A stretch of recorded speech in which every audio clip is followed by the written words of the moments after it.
भाग 1 जंजीरों में जन्म। साल 1809। ब्रिटिश हुकूमत अपने चरम पर थी। इंद्रगढ़ नाम का एक पुराना भारतीय शहर, जहां कभी महलों में वीणा बजती थी, अब बंदूकों की आवाजों से गूंजता था। वहां के राजा वीरेंद्र सिंह ने 1 साल पहले अंग्रेजों के खिलाफ आवाज उठाई थी और मारा गया। राजा की मौत के बाद महल में सिर्फ 2 लोग बचे, उनकी रानी सुरभि देवी और उनका नवजात बेटा आर्यन, जिसे लोगों ने गद्दी का वारिस कहा। पर अंग्रेजों ने आर्यन को मारने का आदेश दे दिया। सुरभि देवी ने एक रात उसे एक किसान धीरज के हवाले कर जंगल में भगा दिया। धीरज ने आर्यन को अपनी गोद में लेकर सुरक्षा का वचन दिया। वह जानता था कि इस बच्चे का जीवन उसके हाथों में है। सुरभि देवी ने अपनी आंखों में आंसू लिए आर्यन को अलविदा कहा। उसकी आवाज में एक माँ की गहरी चिंता थी।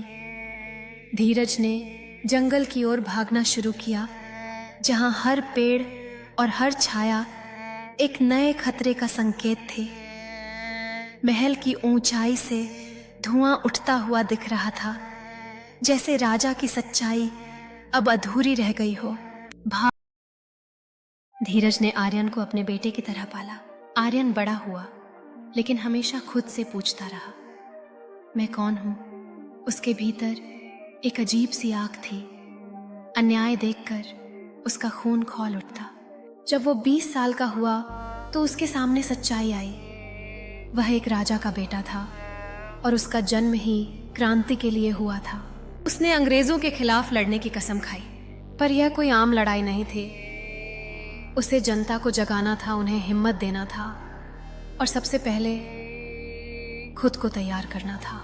आर्यन ने अपने दोस्तों के साथ मिलकर एक योजना बनाई, जिसमें वह न केवल लड़ेगा बल्कि लोगों को एकजुट भी करेगा।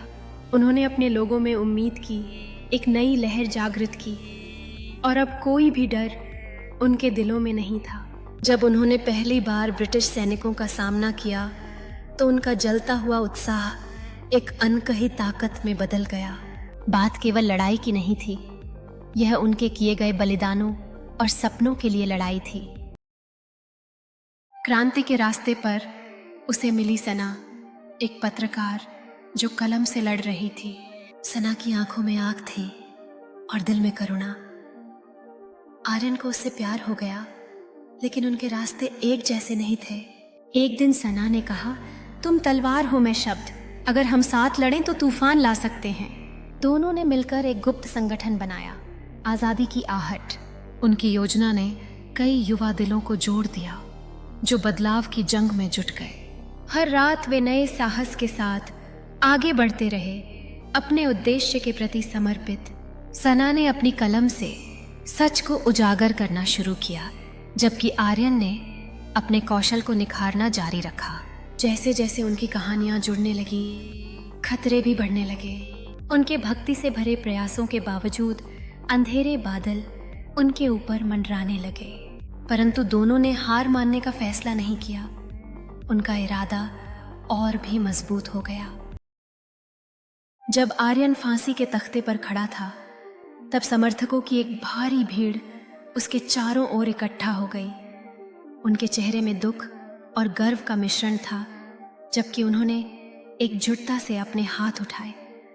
आर्यन ने गले में फंदा डालने से पहले अपने दृढ़ संकल्प के साथ अंतिम शब्द कहने के लिए तैयार हो गया।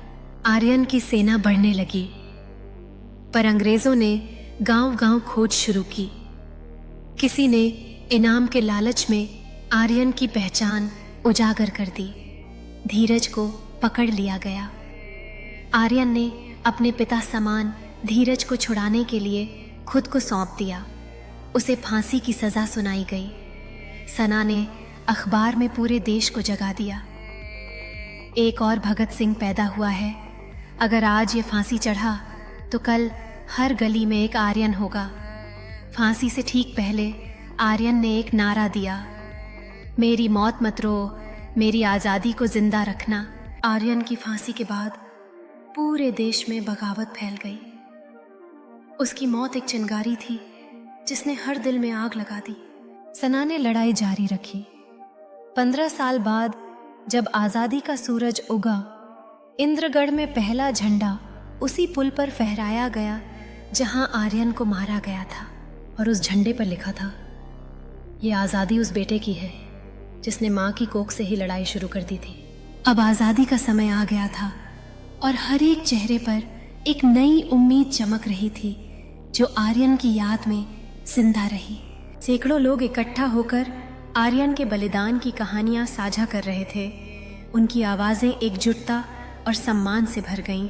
बूढ़े वीर अपने अतीत की यादों में खोए हुए थे और उनकी आंखों में आंसू थे, लेकिन गर्व भी था कि आज़ादी का सपना सच हो गया।